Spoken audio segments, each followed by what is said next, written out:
Nós vamos retomar hoje o nosso conteúdo do sétimo ano, que vamos já adentrar as civilizações pré-colombianas. Entre as civilizações pré-colombianas, nós vamos verificar os astecas, os maias e os incas. E vamos perceber como se deu, não é verdade, a presença desses povos aqui em nossa região. Mas antes mesmo de aprofundar nosso conteúdo, nós precisamos dar uma olhadinha em uma questão que ela fica aí na página 50, que diz assim: praticando conhecimento, conteúdo, aula essa do sétimo ano. A chegada dos espanhóis à América se deu em 1492, na ilha de Guanani. Pronto, está passando aqui somente informações até agora, não é? Na atual Bahamas. O contato entre brancos e nativos foi impactante. Analise esse evento. Vamos lá observar essa respostinha. A chegada dos europeus ao continente americano pôs frente a frente culturas diferentes. Ponto. Mais do que isso, povos que não se conheciam, nunca tinham se visto, o que causou estranheza para ambas as partes, no cotidiano de cada um. Ponto. Além do choque cultural, outro problema foram as doenças. 2 pontos. Nem os brancos tinham defesa imunológica. O que é defesa imunológica? É quando o seu organismo se protege contra as doenças, para as enfermidades tropicais, para as doenças tropicais, nem os indígenas, para as doenças trazidas pelos europeus. Ponto. Nesse contato entre povos tão diferentes, o processo de aculturação foi rápido e cruel, principalmente o sofrido pelos indígenas. Ainda na página 50, tem uma questão também que ela vai colaborar muito para o nosso conhecimento histórico. A questão número 2.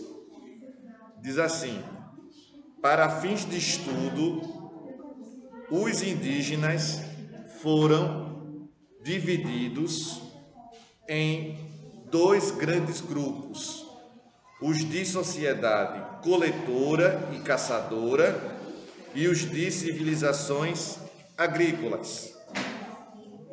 Cite os grupos indígenas que formam cada um desses 2 grupos. Atenção, então. A resposta do segundo quesito. A resposta é a seguinte: as sociedades coletoras e caçadoras eram formadas pelos grupos Sion, do norte dos Estados Unidos,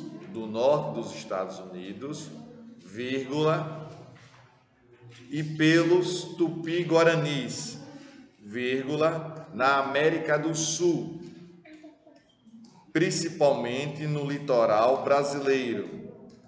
Ponto e vírgula.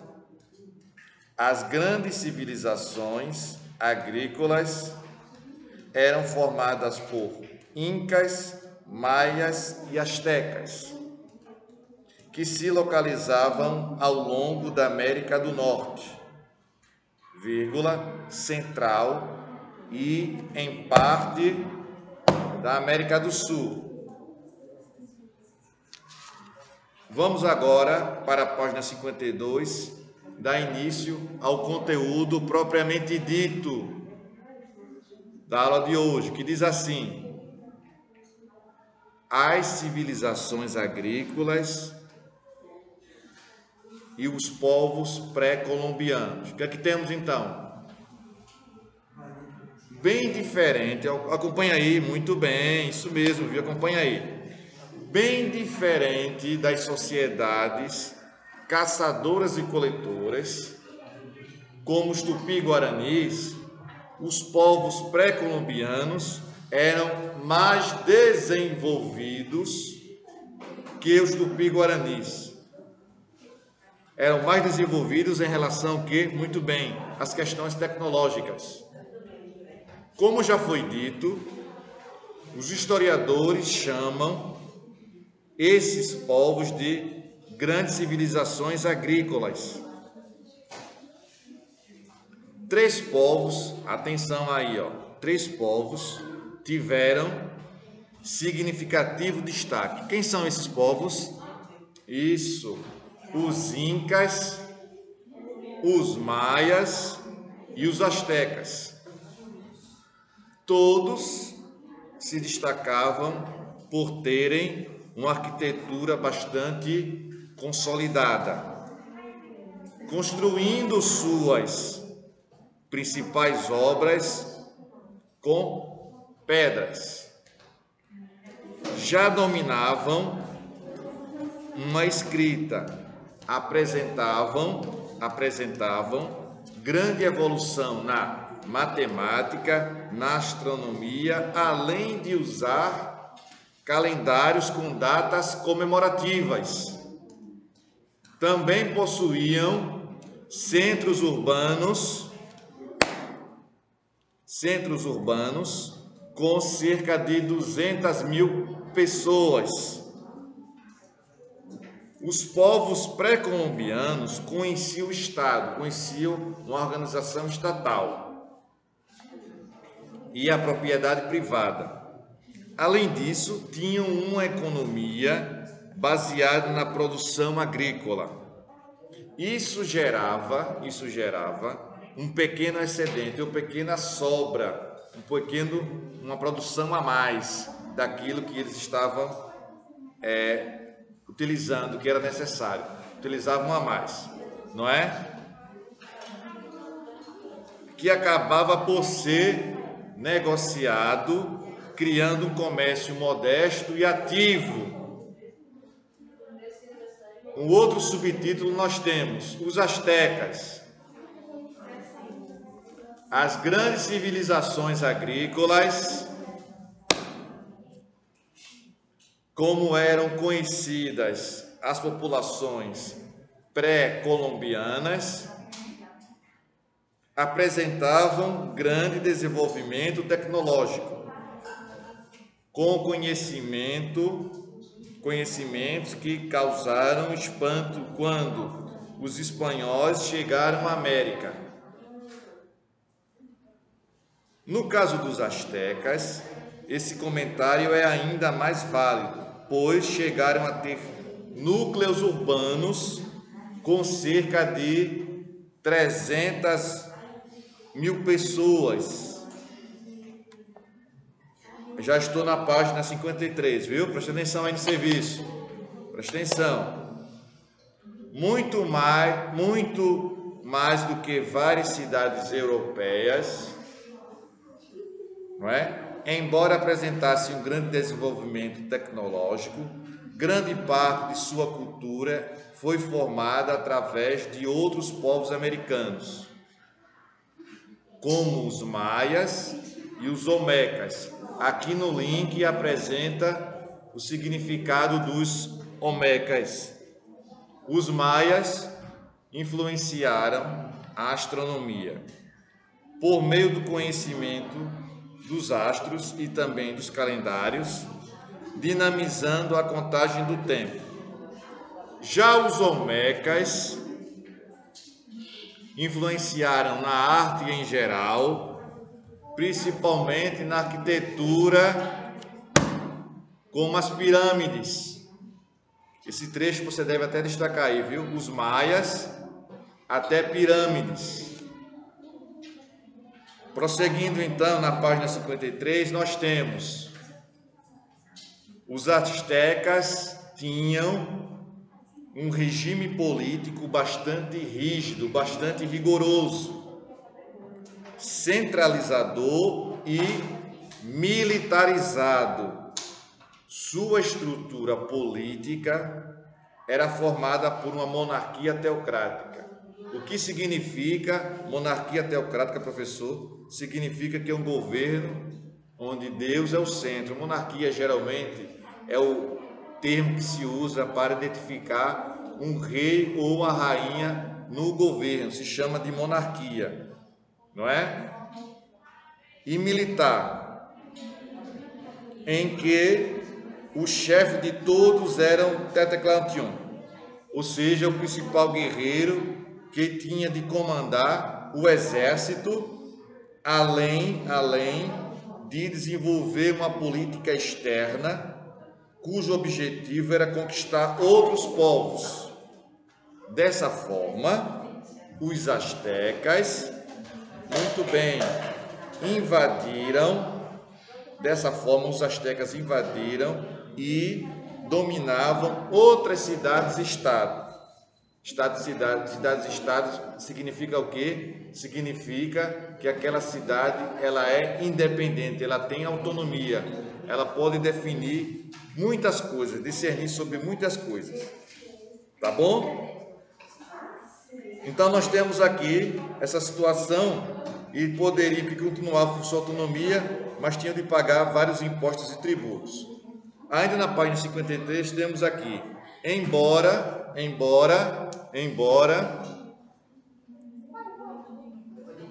fossem bastante militarizados, os astecas formaram sua sociedade de acordo com o controle das terras e a agricultura desenvolvida nelas. As terras eram secas, por isso construíram um evoluído sistema de irrigação, de irrigar aquela terra,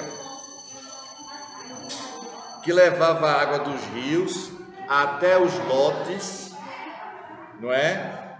Até os lotes mais distantes, o que aumentou a concentração populacional nessas áreas. Disso surgiu uma sociedade sem mobilidade social. Significa o que, minha gente? Que a sociedade estava estável. Se você, daqui a pouco a gente vai verificar isso, um artesão surgiu na sociedade asteca, ele fatalmente iria morrer artesão. Se ele nasceu agricultor, ele iria morrer agricultor. Se nasceu comerciante, fatalmente ele iria morrer comerciante.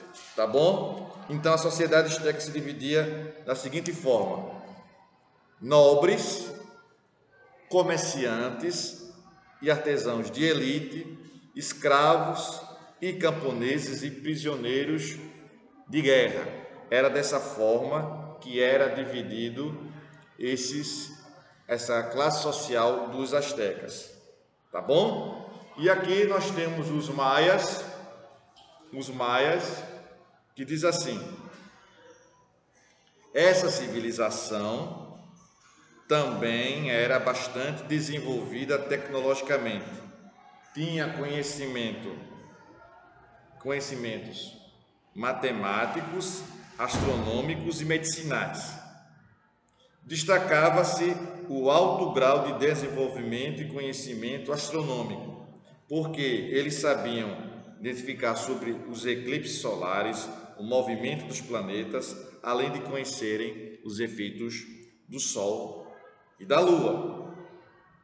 Na matemática, prosseguindo aí na página 54, viu? Presta atenção aí. Na página 54, na matemática utilizavam o algarismo zero em seus cálculos, bem como conheciam a geometria usada para a construção de suas obras arquitetônicas, como as pirâmides atribuídas aos deuses.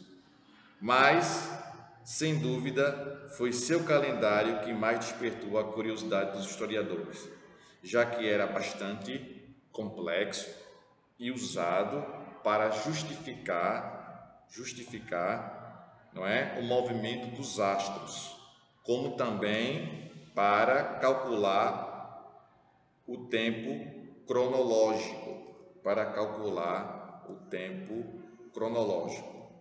E aqui nós temos nessa página 55 o complemento do nosso conteúdo, que vai falar sobre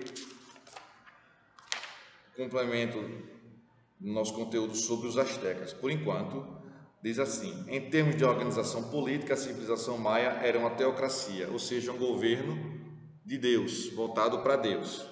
Tá bom? E aí a gente vai prosseguindo nosso estudo aqui sobre os astecas e os maias, essas primeiras civilizações.